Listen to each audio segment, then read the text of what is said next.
Masih bersama Rumah Inspirasi, inspirasi kita. Pemirsa, sahabat Rumah Inspirasi dan masyarakat Lampung seluruh Indonesia yang berbahagia, kita bertemu kembali di episode Ngobras, ngobrol bareng senator, yang pagi hari ini kembali menghadirkan Pak Bustami Zainuddin, senator asal Lampung, yang juga beliau pimpinan Komite 2 DPD RI. Narasumber yang kedua adalah Bapak Insinyur Hasan Basri, Magister Manajemen, Widya Eswara, ahli utama Balai Pelatihan Pertanian Provinsi Lampung. Tentu kita berharap banyak dari obrolan kita yang santai ini mampu memberikan sesuatu yang bermakna bagi pembangunan Provinsi Lampung. Pak Bustami, terima kasih. Kabar sehat, Bapak? Alhamdulillah, Mas Gino. Sehat? Semangat dan sehat. Luar biasa. Pak Hasan Basri, Ya, sehat? Alhamdulillah sehat. Alhamdulillah. Kru kita insya Allah semuanya sudah divaksin 2 kali, kemudian sudah swab antigen. Kita protokol kesehatannya juga terpenuhi supaya masyarakat lebih familiar.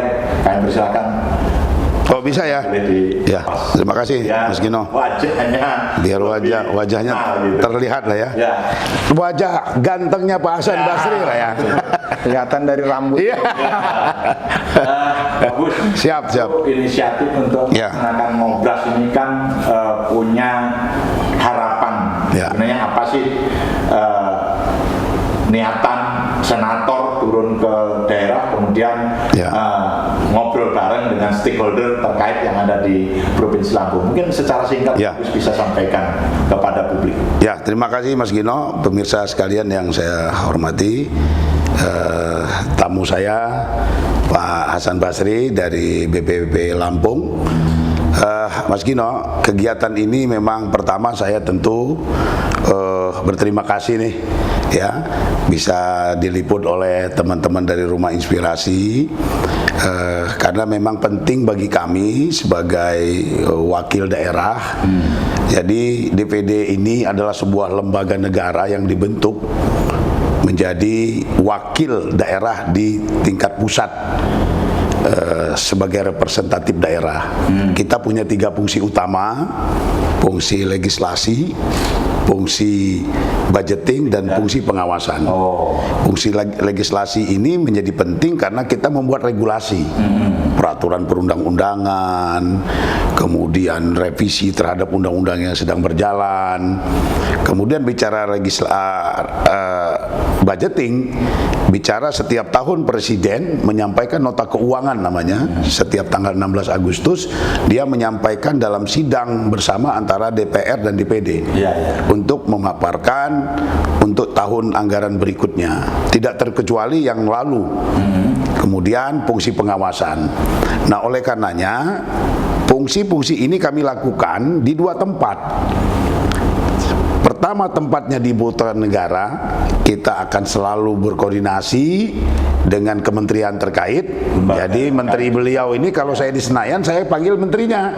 Nah, Menteri Pak Hasan Basri. Nah, tapi kalau di daerah ini, saya mencari wakilnya menteri. Ya, BPP itulah salah satu wakil menteri yang menjalankan APBN kita tahun 2021 berkaitan dengan pelatihan dan lain-lain. Nah, jadi kenapa penting hari ini kita membuat obrolan ini diliput? Kebetulan kemarin di ulang tahun ke-17 DPD RI secara resmi kita menetapkan kegiatan Ngobras di seluruh Indonesia. Jadi 34 provinsi, 136 senator harus menggunakan media ini ngobrol dengan bareng senator dengan mitra kerja. Nah, kebetulan saya ini di Komite 2 dan juga pimpinan di Komite 2 itu ada 15 kementerian dan lembaga mitra kerja saya. Termasuk hari ini mitra kerja saya Menteri Pertanian. Nah, jadi kita perlu mengekspos ini melalui media karena keterbatasan waktu dan kesempatan berjumpa masyarakat.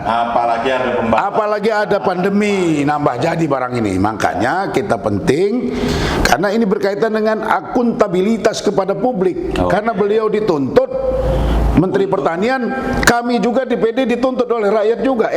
APBN sekian ribu triliun, sekian puluh triliun di pertanian, apa kerjanya, apa hasilnya? Nah inilah Pak Gino, karena di masa ini sudah injury time, ya Maret, ujungnya ini adalah November Desember, ini biasanya semua instansi melaksanakan tugas MONEP namanya, monitoring dan evaluasi hasil kerja kita.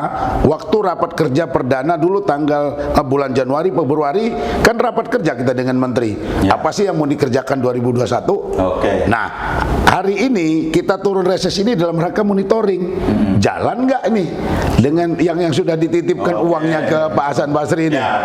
Seperti itu Pak Gino. Terima kasih.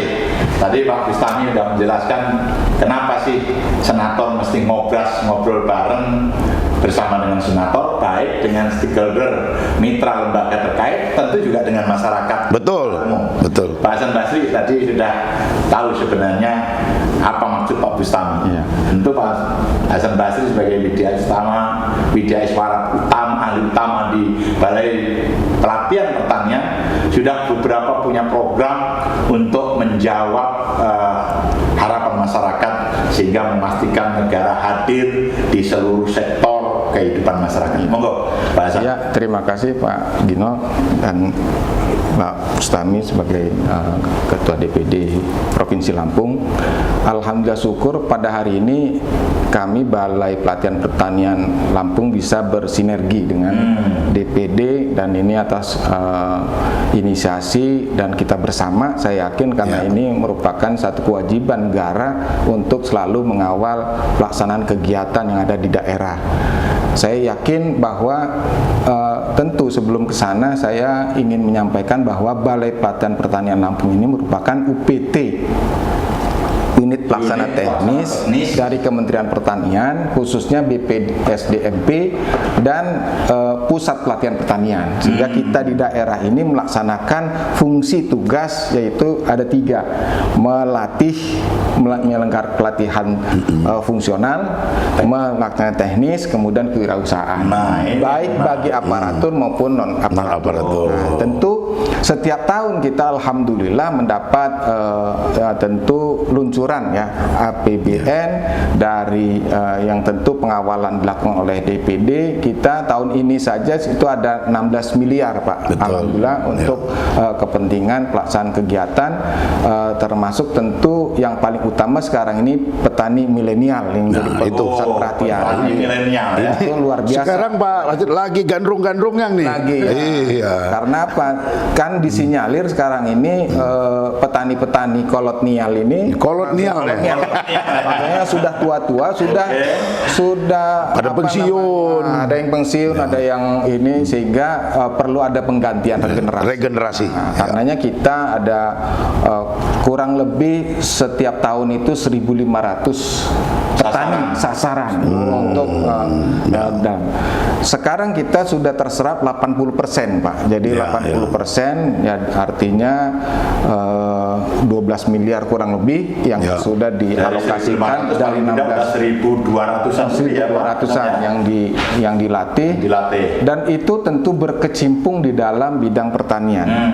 Utamanya tentu tanaman pangan, hortikultura, perkebunan, itu kemudian peternakan.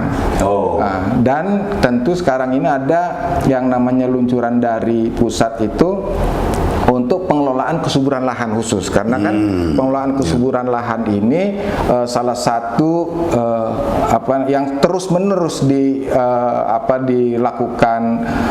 Haraknya ini diambil oleh tanaman, tetapi tidak dikembalikan lagi, penyuburan kembali, sehingga itu dan itu ya kurang lebih dari petani-petani ini memang sekarang ini harus petani milenial, jadi yang berumur 16 sampai dengan 40 tahun seperti itu. Nah, konsentrasinya itu di sana. Oke, kita stop dulu, kita tahan dulu, Pak Hasan dan Pak Bustami. Diskusi kita semakin menarik, masih di Rumah Inspirasi kita.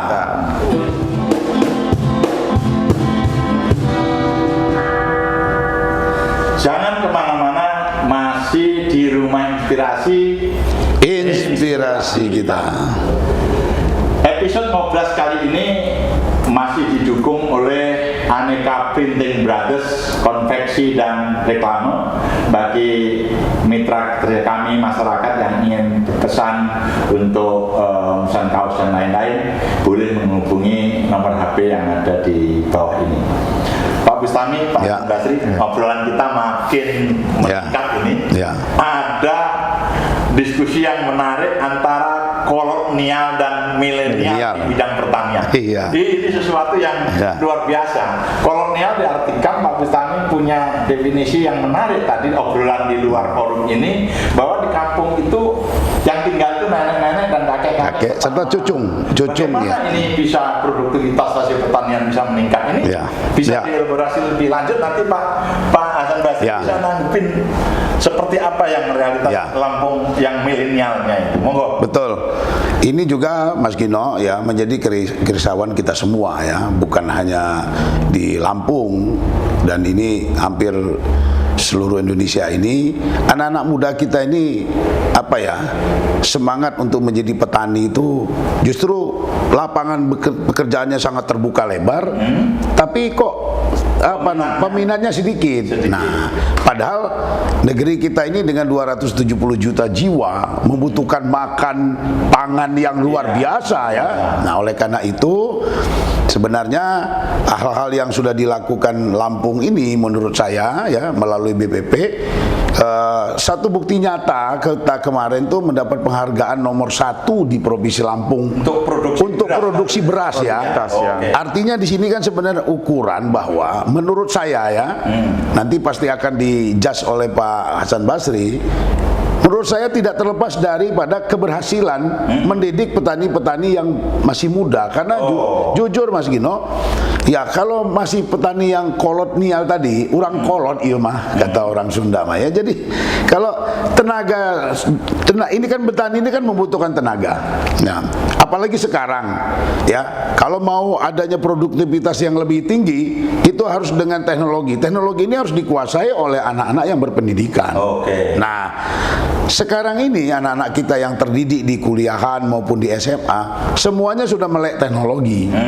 Nah, makanya harapan besar kita kepada mereka hari ini, karena nggak sulit lagi sekarang bagaimana mencari bibit unggul, bagaimana mencari pencegahan penyakit, obat-obat bisa diproduksi sendiri dengan teknologi yang ada. Di atas gunung juga bisa browsing, ini loh obatnya. Bagaimana cara bertani yang berkualitas dan produktivitas tinggi itu sudah tinggal klik ya.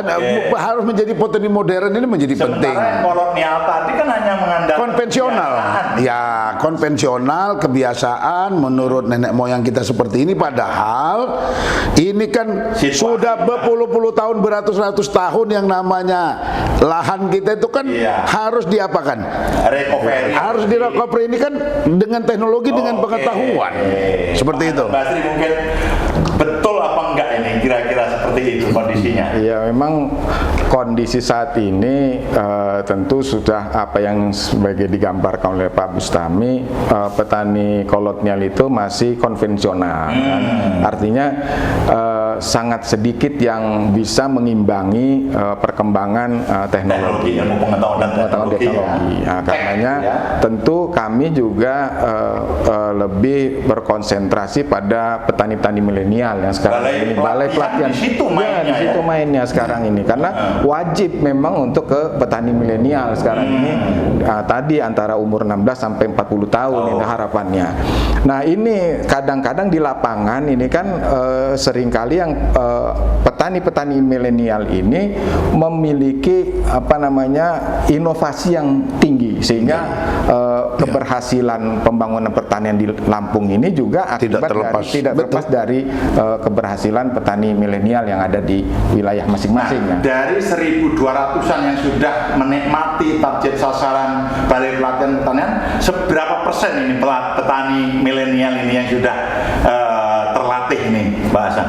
Jadi kalau kalau yang persentase mungkin baru 60%-an ya, 60% sampai dengan 70% dari sasaran target ya. Sasaran target luar biasa itu, dan itu sudah luar biasa Pak. Karena apa? Karena saat ini kan serba digitalis. Ya, betul. Sekarang kayak model untuk pemasaran. Kita membina untuk kewirausahaan berkenaan dengan petani milenial. Itu mesti dengan digital marketing. Oh iya, karena online semua. Jadi kalau yang kolonial sulit, termasuk dipanggul. Dia nggak pakai ojol, Pak. Kalau yang milenial pakai ojol, dia tinggal pijit, tolong ambil beras sekian, diambil. Kalau yang kolonial dipanggul, berkilo-kilo jalan dia. sekarang ini pemasarannya seperti itu, Pak. Dari situ ada nggak contoh konkret petani-petani milenial di Lampung ini yang sudah berhasil sehingga bisa menginspirasi teman-teman sebaya yang lain itu? Sebetulnya banyak ya Pak ya, tapi belum terdata secara konkret ya. Tapi kalau di beberapa daerah ada seperti Pak Sumarlin misal, ada petani beras organik misalkan gitu pengolahan. Dan itu sudah tinggal klik aja dia ininya sudah ada ininya pasarnya. Gitu ya. Dan selain online juga offline di kita ada tempat untuk ada outletnya. Gitu ya. Kemudian mungkin ada petani sekarang ini yang sedang pesat ini kan alpokat. Alpokat siger itu termasuk salah satu gagasan dari pemuda tani. Dan pangsanya ekspor ya, rencana ekspor. Tapi sementara ini masih untuk lokal. Nasional Jakarta, Jawa Barat dan sebagainya. Terkenalnya itu kan alpokat dari Lampung. Jadi yang setara dengan ini Pak, apa namanya, alpokat aligator. Jadi buahnya luar biasa. Jadi dan kebetulan kita dapat percontohan ini dari kehutanan Pak, itu ada kurang lebih 100 tanaman alpokat.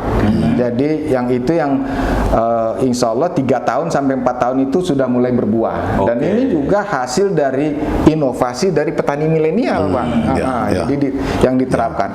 Kita didik, kemudian dia mendidik kembali kepada petani-petani yang lain yang kebetulan tidak ada kesempatan untuk datang ke tempat kita. Karena kan kita ini terbatas Pak, dengan anggaran yang terbatas. Kemudian kita melatih ini adalah petani-petani yang dari kelompok-kelompok tani. Nah, dari kelompok tani itu ketua atau sekretaris pengurusnya nanti itu setelah kita mengundang kepada para anggotanya. Luar biasa. Jadi diskusi kita semakin hangat, semakin menarik. Kita stop dulu Pak Bustami. Segmen ini kita akan lanjut ke segmen berikutnya. Masih di Rumah Inspirasi. Inspirasi kita.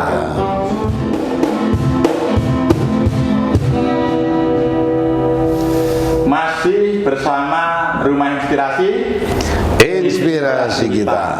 Ngobras kita sudah memasuki segmen yang terakhir, segmen yang tentu harus memberikan konklusi, solusi terhadap persoalan pertanian yang ada di Provinsi Lampung. Kita tahu realitas tenaga penyuluh kita di lapangan juga masih semakin menyusut. Banyak yang mungkin sudah pensiun dan alih profesi menjadi pejabat struktural dan seterusnya.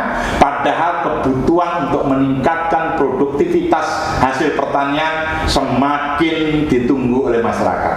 Pak Bustami, melihat realitas seperti ini, lahirnya Undang-Undang Otonomi Daerah, ternyata ini kan menafikan peran penyuluh sebagaimana yang diatur oleh Undang-Undang Sistem Penyuluhan Pertanian, Perikanan dan Perkebunan Undang-Undang 16 tahun 2016 yang kita tahu DPD salah satu inisiator yang ingin melakukan revisi. Ini bisa dijelaskan? Betul Mas Gino dan pemirsa, bahwa revisi Undang-Undang 16 ini adalah menjadi kerisauan kita semua. Bukan hanya penyuluh itu sendiri, tapi pemerintah daerah juga. Karena ternyata tingkat produktivitas itu ada korelasi dengan ketiadaan penyuluh. Nah, dan dengan adanya undang-undang yang otonomi daerah kemarin, sehingga ini ada menjadi ada yang urusan wajib, ada yang urusan pilihan, bukan prioritas. Nah, ternyata kan fakta di lapangan ternyata bahaya ini, karena penyuluhnya tadi pada pensiun, kemudian ada yang meninggal dan lain, alih fungsi dan lain-lain. Nah, oleh karena itu kita sekarang dalam Prokles tahun 2022 ini menjadi konsen kita, agar sekali lagi Penyuluh-penyuluh yang ada ini pertama harus memiliki rumahnya kembali. Kembali ya. Idealnya ini, idealnya setiap desa itu minimal satu penyuluh. Idealnya Indonesia ini lebih dari 80.000 desa ya, ditambah kelurahan itu 83.000. Idealnya harus adanya 83.000 ini orang. Jadi minimal satu desa itu satu. Tapi fakta hari ini bisa-bisa satu kecamatan cuma 2 orang, yang notabene satu kecamatan antara 20 sampai 30 desa. Penyuluhnya juga penyuluh kolonial. Nah itu dia. Ya karena itu tadi. Nah oleh karenanya menjelang itu semua, menjelang undang-undang ini rumahnya dikembalikan, tentu kita ini harus ada kreativitas lah ya. Kreativitas daripada, karena ini kepentingan daerah sangat dominan di situ. Tidak salahnya para bupati ya, kemudian wali kota ataupun gubernur dan bahkan desa untuk mengadakan namanya penyuluh swadaya. Ya ini juga ada dimungkinkan. Itulah gunanya. Coba yang kuliah-kuliah dari insinyur pertanian, di perkebunan, ayo dong pulang kampung, bantu ini. Karena lapangan pekerjaan di bidang pertanian ini sekarang jangan dikecilkan loh, jangan dilihat sebelah mata. Dalam suasana pandemi ini yang paling justru kelihatannya ya. Ini dicatat dalam sejarah Republik ini. Pandemi ini yang paling banyak menyetorkan devisa negara ya dari pertanian. Buka itu. Ya, hampir 500 triliun lebih nih tahun kemarin ya, apa tahun ini nih ya. Itu sumbangsi dari sektor pertanian. Seperti itu. Pak Hasan, Pak Bustami kelihatannya tadi sudah menangkap pesan sebenarnya revisi Undang-Undang 16 tahun 2016 tentang SP3K dan seterusnya itu, karena ada kerisauan semakin minimnya tenaga penyuluh. Ini butuh inovasi, solusi baru bagaimana merekrut tenaga penyuluh baru yang milenial tadi. Ini iya, betul Pak. Bagaimana kalau penelitian pelatihan ini menanggapi itu? Ya tentu kita melihat perkembangan dari SP3K ya di sistem penyuluhan pertanian, perkebunan dan perikanan ya, serta kehutanan. SP3K tahun 2016 ini itu dulu sudah merangkum seluruh aktivitas seperti kita zaman Bimas dulu. Betul. Kan? Nah, sekarang ini dengan adanya otonomi daerah kan, sehingga penyuluh ini terpencar-pencar. Bahkan rumahnya nggak jelas. Jadi kalau yang konsentrasinya di tanaman pangan, mereka yang ada di kabupaten kota tentu larinya ke tanaman pangan. Nah, kemudian kalau yang perkebunan ke perkebunan. Akhirnya apa?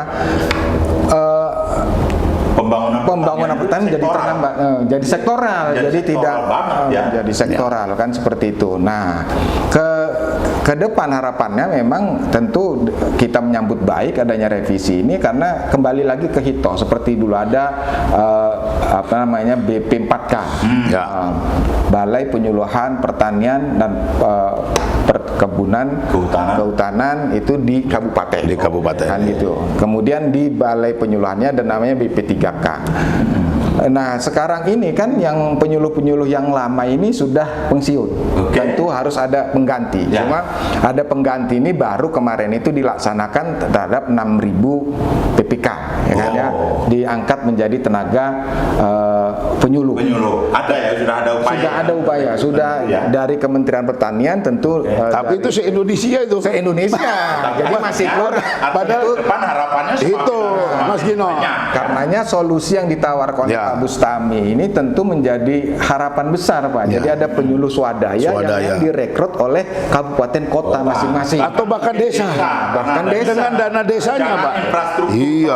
SDM-nya ditinggalkan. Karena SDM ini memang kelihatannya tidak memiliki peranan dalam pembangunan pertanian. Padahal itu justru itu yang menjadi investasi kan, sumber daya manusia ini menjadi penting. Kan jangan dilihat menjadi cost gitu Pak maksudnya ya. Seperti itu. Ya kan sekarang ini seolah-olah itu menjadi beban kalau namanya pelatihan. Pengennya cespleng, produksi meningkat. Padahal selama ini kita waktu ada penyuluh kan gitu. Ini kita pernah swasembada.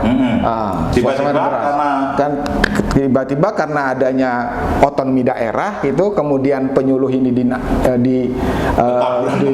bertaburan kemana-mana, kita akhirnya ada yang jadi lurah, ada jadi camat, bubar dah penyuluh. Ini menarik, betul itu Pak Hasan. Jadi sebenarnya kan ada kebutuhan yang sangat serius terhadap keberadaan penyuluh, dan tadi Pak Bustami juga sudah menyampaikan punya potensi untuk merekrut tenaga-tenaga milenial berbasis kampus ini untuk ditarik ke Balai Pertanian dari penyuluh. Hari ini seperti apa Pak? Dari 1.200-an itu memang sudah ada. Jadi sudah ada, perekrutan itu sudah dilakukan oleh kabupaten kota masing-masing sebetulnya. Hanya memang masih terbatas Pak dari jumlahnya. Dengan adanya penyuluh yang banyak yang pensiun, kemudian alih fungsi tadi kan, karena ada yang dari camat, jadi kan banyak yang jadi camat juga Pak. Penyuluh ini diangkat. Kalau jadi, ini jabat struktural lah. Kan menjadi kurang. Nah, kurang ini bagusnya memang disiapkan dengan apa yang disampaikan oleh Pak Bustami tadi, penyuluh swadaya yang direkrut dari daerah tadi. Kan gitu, dari daerah. Jadi terakhir Pak Gus, jadi sinergitas pemerintah desa, kabupaten, kota, provinsi, dan nasional dalam upaya pemenuhan penyuluh ini saya pikir menjadi sangat penting. Mungkin Pak Bustami yang terakhir. Ya, jadi saya pikir karena ini menjadi kebutuhan ya. Jadi kepala desa lah yang tahu akan kebutuhan desanya, begitu juga Pak Camat, Bupati. Jadi jangan kita menunggu ya, jangan kita menunggu bahwa ini harus turun program ini dari pusat ya, karena negara ini terlalu luas ya. Republik ini semuanya harus diatur rapi, harus dibagi dengan merata, sehingga kita kalau menunggu giliran rasanya agak lambat ya. Oleh karenanya kita harus cari terobosan-terobosan. Ya, kita libatkan semua. Saya pikir orang-orang yang sukses di bidang pertanian banyak kok, pengusaha-pengusaha yang bidang pertanian yang punya ribuan hektar kebunnya, ratusan hektar, mereka sudah mampu. Apa salahnya mereka diajak juga? Jadi di satu sisi mereka melatih karyawan-karyawannya yang udah puluhan orang itu yang bekerja sama dia. Toh ini juga bisa didistribusikan menjadi penyuluh kepada yang lain. Seperti itu. Ya, saya kira obrolan kita makin luar biasa, makin mendalam dan tajam. Tetapi segmen ini juga harus diakhiri. Poinnya adalah kebutuhan akan ketersediaan pangan nasional ini harus betul-betul terjaga dengan aman. Produktivitas harus ditingkatkan. Tentu ini tidak menafikan peran keberadaan para penyuluh pertanian yang ada di tingkat basis, khususnya di kampung. Potensi untuk rekrutmen tenaga penyuluh yang baru sebenarnya sangat dimungkinkan jika sinergitas pemerintahan desa, kabupaten, kota, provinsi, dan nasional ini bisa saling berbagi peran. Ya. Kita berharap ke depan negara kita, negara agraris ini aman dari sisi pangan. Saya kira demikian obrolan kita di Ngobras, ngobrol bareng dengan senator di Rumah Inspirasi. Rumah Inspirasi, inspirasi kita. Terima kasih. Akhir kalam, wassalamualaikum warahmatullahi wabarakatuh.